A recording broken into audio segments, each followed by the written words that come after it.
And there was a model built and all that. But Right, that rendering that you have in the book, okay, of the stadiums side by side, and then that roof sitting in the middle, waiting to cover either stadium for inclement weather, would have been, I don't know, they might have called it the eighth wonder of the world at that point, right? If something like that had been built, and it was just, I mean, the rendering is incredible. Yeah, it really is. And the stadiums ended up being built on the same geometry. They're very formal, which is, it's beautiful how they're laid out with one another and how you deal with the sun angles for baseball as well as football. But it was all set up to happen eventually. Deaton thought it would be a $3 million component. The bids came in at 18.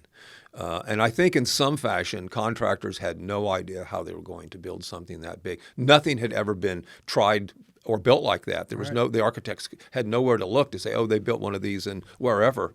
And there was a lot of mystery about how it actually would perform and actually be built.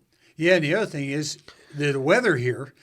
How are we going to keep this roof up here if a tornado comes ripping through here as well, right? They actually apparently did some sort of wind studies, and over time they developed the architects developed different designs. It was Charles Deaton and Kivett and Myers. Kivett and Myers was the local firm. They were the big firm here in town. And they, I think the two factions, sort of the two architects argued over who would get the rights to patent it, should it become actually built, but it was never realized.